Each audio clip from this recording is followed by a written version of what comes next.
Hello everyone and welcome to another episode of my Symmetra guides. Once again we'll be covering the 4 basics of playing Symmetra: turrets, teleporters, shield generators and cheeky turret spots, and we'll begin with cheeky turret spots. So on Hanamura especially, there are a lot of bushes and bits of shrubbery lying around on the sides.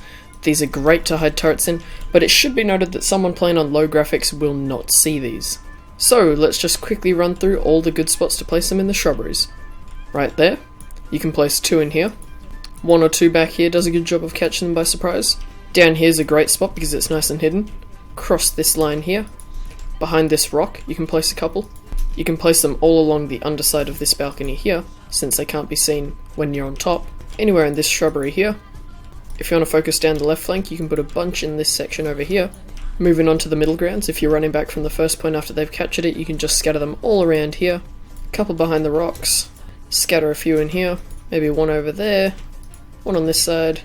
And yeah, there isn't much more on the last point because there aren't that many hidden spots. It's a very open last point. So that's basically it for all the cheeky spots. Now, let's have a look at some great microwaves that you can set up to surely slow down the enemies. So the first and very obvious microwave spot is right in this big gate here.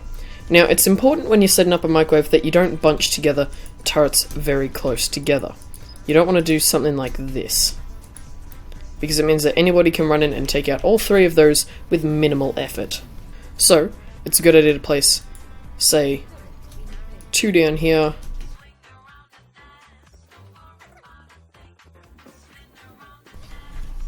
So with this setup, it's going to be a lot harder for them to take them all out because they're going to be shot at from all angles. And that's the most important thing to remember when you're setting up a microwave spot. You need to spread them out as much as possible while still covering the range that you want them to. So with that said, let's have a look at the actual control point. I like to place 2 up in these corners here because they're nicely hidden by the little bit of wood just across there. You can place 1 down in the corner, maybe 1 up halfway up the post, and you can pretty much pick either door to put the other 2 on. And if you're going to put them on the doors, place 1 in the top corner and 1 in the bottom corner, just to maximise the amount of looking that they'll have to do in order to take them out. So as you can see, coming through the main gates, all 4 of them are trained onto this poor May. I don't feel bad though. It's going to take a little bit more time and effort in order to actually take that out. And, same with the side doors, when they come in, it'll be shooting at them from both sides, so they'll have to make the maximum amount of room with their mouse in order to take them out.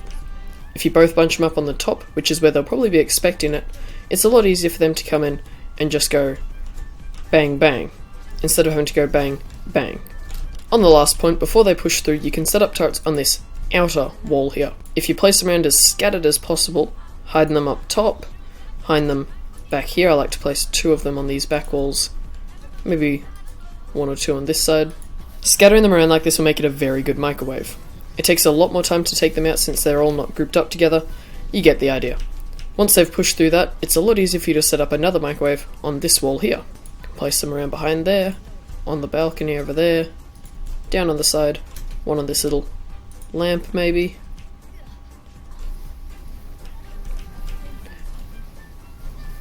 So as you saw, it took a lot of time for them to take it out.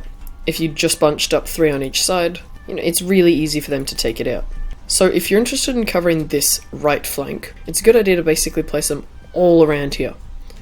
I like to place 1 here, 1 here, and that covers this walkway here. Also place 1 up here, and maybe 1 on the roof, 1 down here, and the last one you can place wherever you want for good luck. Maybe right there. So if they come up there, there's 2 there and 1 waiting from behind. And if they come down on this bottom ledge, there's going to be 1 right there, and 2 covering this main doorway here. It doesn't matter if you don't get any kills with this, because it's just notifying you that they're coming on this flank, and it's important for your team to know if they're making a full push on this side. So now that we're done with the microwaves, let's have a look at teleporters.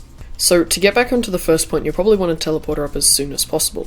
I like to place 1 down in this corner here, mainly because it's incredibly well hidden from the enemy team and they can't actually see it unless they came right around here to come and get it. So running through here puts me in a very good spot to get back onto the point. I can run right up here and I'm right next to it without a hitch. The only giveaway to the fact that there's a teleporter though is that everybody will be flooding through this small gate, which really nobody comes through. It's pretty obvious that there's something hidden around this area. Hopefully though you'll be able to get full use out of it before they actually put in their resources to try and take it down, but it's useful to know that they'll probably know something's up. So a bit of a closer spot that's also really good is actually placing a teleporter right back behind this wall on the point. Coming through here will position you nicely onto the point, and you can run right here and back on. Unfortunately though, its sound might be a giveaway. If you stand right here, you can very clearly hear the wah of the teleporter, and the enemy team might pick up on that pretty quickly.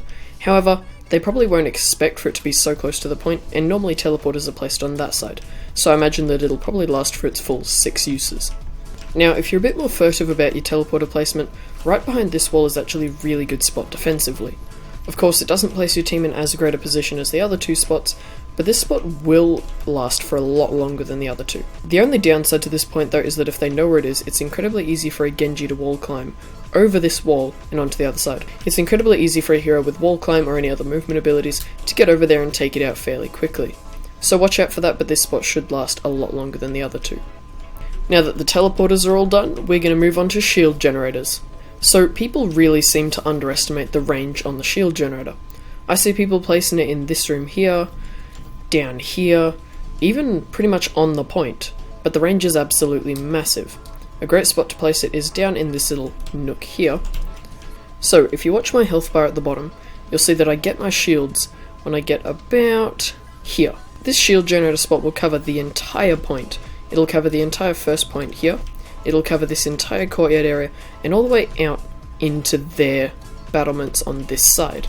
Since the enemies are normally expecting shield generators down in here, or behind the point, it'll be unlikely that they'll find this since it's fairly far away, but you'll still be getting the benefits of having that extra 75 health.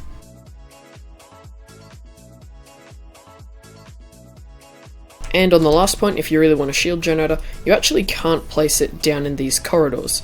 From here it says that you can't place it, so I guess the best place to put it is right behind the wall here.